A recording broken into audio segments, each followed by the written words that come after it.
안녕하세요. 벌써 5월이 됐습니다. 몽골은 굉장히 날씨가 덥습니다. 어제만 해도 낮에 29도까지 올라가고 오늘도 한 24, 5도 정도 되는 최근 몇 년 동안 가장 더운 4월이었다고 하네요. 더우면 항상 탄산음료가 생각이 나긴 하는데, 제가 예전에 한번 몽골 콜라 맛없다고 말씀드린 적이 있는데, 비단 콜라뿐만 아니라 탄산음료들이 막 이렇게 가스도 많지 않고 해서 사실은 탄산음료 맛이 안 나거든요. 그래서 저는 대신 요 탄산수를 마십니다. 보나쿠아라는 제품인데요. 광고라든지 뭐 이런 건 전혀 없고, 그냥 요거 이제 마트마다 조금씩 다르긴 한데 800, 900 토록 정도면은 사실 수 있고요. 일반 탄산음료보다 훨씬 더 이 청량감이라든지 톡 쏘는 맛이 좋아서 요즘 거의 하루에 2개씩 마시고 있는 것 같습니다. 그리고 예상은 했지만 바이러스에 대한 특별 조치가 5월 30일까지 연장이 됐습니다. 항공편의 경우 국제선은 여전히 운행하지 않는 상황이고요.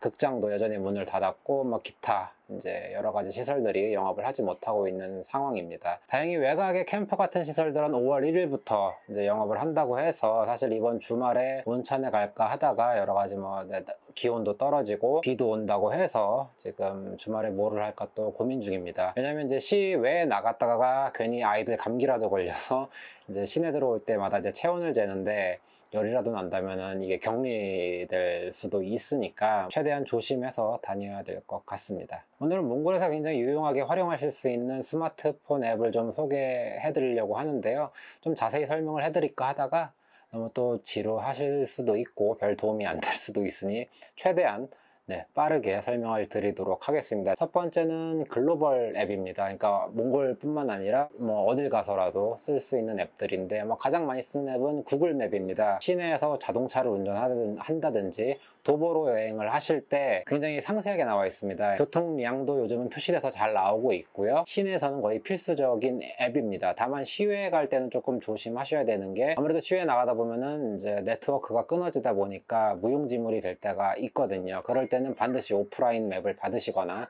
아니면 오프라인에서만 작동하는 맵스미라는 앱을 사용하셔도 괜찮을 것 같습니다. 물론 뭐 이제 가이드나 운전기사와 같이 여행하시는 분들이 별 필요는 없을 텐데, 뭐 맛집이라도 검색하시려면은 구글 맵은 하나 정도 갖고 계시는 게 좋을 것 같습니다. 그리고 두 번째는 제가 예전에 한번 다운받은 앱인데, 스타워크라는 앱이 있습니다. 별자리를 보는 앱인데요. 이렇게 하늘에 대고 스마트폰을 돌리면은 이렇게 같이 그 위치에 따라서 지금 어디에 별자리가 있고 이제 황도도 다 나오고 하는 천체 관측 앱입니다. 굉장히 유용하게 쓰고 있고 한 1달러 정도 하는 것 같더라고요. 별들 보러 많이들 몽골에 오시니까 이런 앱 하나 정도는 까셔서 은하수가 몇 시에 어느 정도에 뜨고 저게 별자리가 뭔지 굉장히 상세하게 보실 수 있습니다. 한번 다운받아서 활용해 보시는 게 좋을 것 같습니다. 그 다음은 사전 앱입니다. 제가 주로 쓰는 것들은 구글 번역기를 쓰고 있는데, 몽골어는 사실 조금 문제가 있습니다.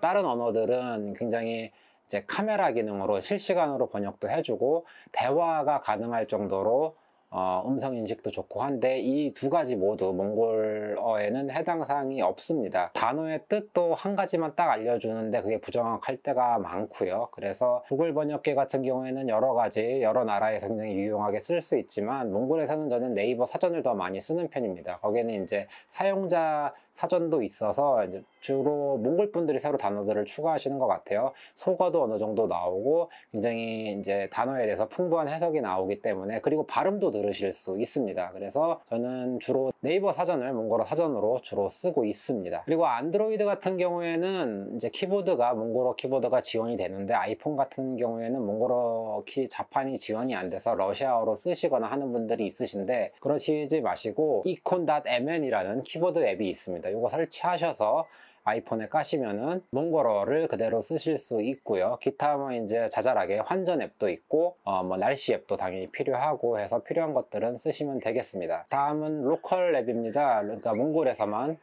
쓸 수 있는 앱들인데요. 제가 가장 많이 쓰는 거는 이베림트라는 앱입니다. 이베림트 같은 경우에는 이제 웹사이트에서도 쓸 수 있고요. 이 용도가 뭐냐면은 식당 같은 데 가시거나 마트에 가시면 영수증을 받습니다. 영수증을 받는데, 영수증을 잘 보시면은 이렇게 바코드가 찍혀 있거든요. 이제 요게 이베림트에 쓸 수 있는 네, QR코드입니다. 그래서 이베리미터가 뭐냐면은 일종의 현금 영수증입니다. 그러니까 몽골에서도 세수 확대를 위해서 무조건 이베리미터를 발급을 해주게 돼 있고요. 탈세를 방지하려는 거죠. 그래서 이걸 이베리미터로 QR코드를 읽히면은 그 해당 금액에 제가 계산해 보니까 한 1.8% 정도 네, 환급을 해주는 것 같더라고요. 물론 문제는 이제 몽골 은행 계좌가 있어야 됩니다. 그리고 주민등록번호 같은 경우에는 그냥 여권번호 넣으시면 되고요.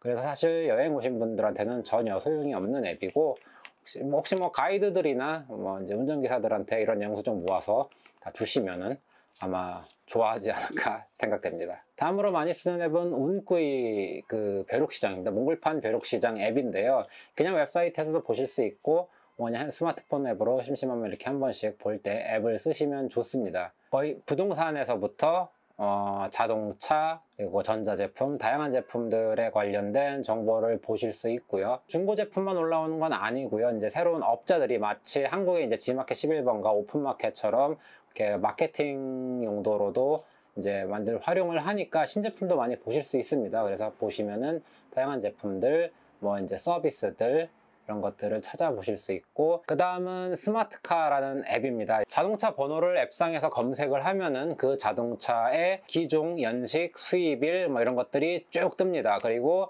자동차 세금 관련된 내용, 벌금 관련된 내용들이 쭉 떠서 중고 자동차를 구매하시거나 팔 때 혹은 뭐 세금을 낼 때 뭐 확인할 때 굉장히 좋은 앱입니다.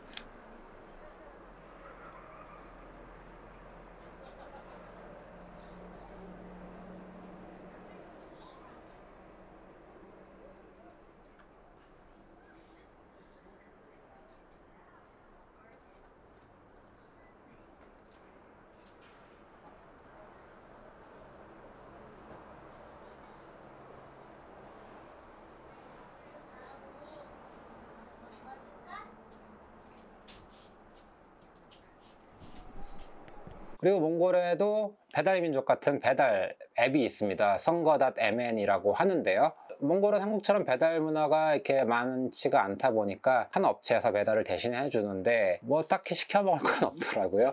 없는데 뭐 가끔 편하게 쓰고 있긴 한데, 문제는 한국은 오토바이 배달을 하는데 여기는 이제 오토바이 라이더들이 많지 않다 보니까 자동차로 주로 배달이 옵니다. 그래서 차도 많이 막히고 해서 보통 한번 시키면은 뭐 1시간 반 정도 걸리는 약간 그런 애로사항이 있습니다. 문제점이 있는데 없는 것보단 나으니까. 근데 딱히 뭐 잘 쓰진 않고요. 요즘은 앱도 잘 접속이 안 되더라고요. 그래도 뭐 이제 아쉬울 때 가끔 쓰고는 합니다. 다음 앱은 택시 앱입니다. 여기는 우버가 없고 뭐 카카오 택시 이런 것도 없고, 아시겠지만 다 이제 나라시거든요. 이렇게 길에서 그냥 잡는 택시들인데, 가끔 이제 택시를 타기 좀 곤란한 위치에 있을 때라든지 좀 나가서 귀찮다, 날도 덥다 하면은 택시를 부르시면 되는데, 여러 가지 앱이 있습니다. 근데 성공적으로 막 이렇게 되는 앱은 없는 것 같아요. 그래도 제가 최근까지 쓰던 앱은 아바라는 앱입니다. 뭐 요금도 미리 나오고 뭐 이제 차 번호라든지 다 등록이 돼 있기 때문에 조금 안심하고 쓸 수 있다는 장점이 있긴 한데, 문제는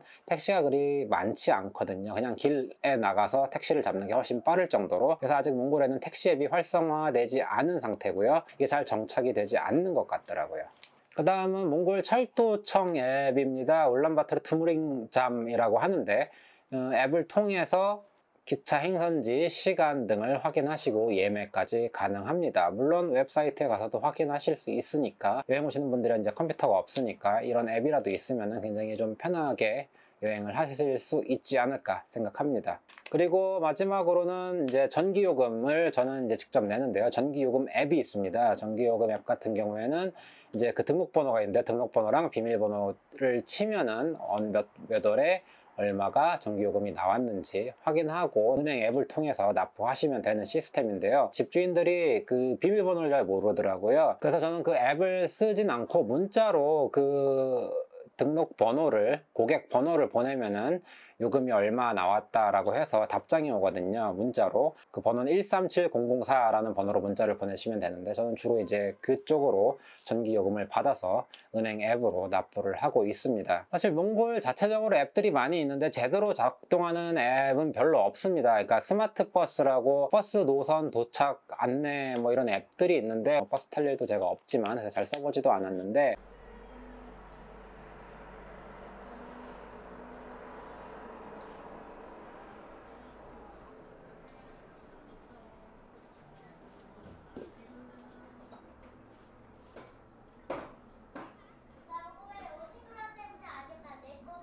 그럼에도 불구하고 점점 많은 것들이 어떤 개발이 되면서 조금씩 많이 편해지고 있습니다. 세금 납부 관련해서는 항상 제가 은행에 가서 뭐 인보이스를 들고 가든지 은행에 가서 납부를 했어야 됐는데요. 지금 은행 가면은 예를 들면 사업자 등록번호나 인보이스 번호로 납부액이나 조회가 됩니다. 그래서 편하게 내실 수 있고, 뭐 전기요금, 핸드폰, 특히 금융 부분 관련해서는 한국 앱들보다 훨씬 더 편하지 않나, 제가 일전에 한번 말씀드린 적이 있는데 그런 생각이 듭니다. 그래서 필요한 앱들 받으시고 조금 더 불편함을 줄이실 수 있었으면 좋겠습니다.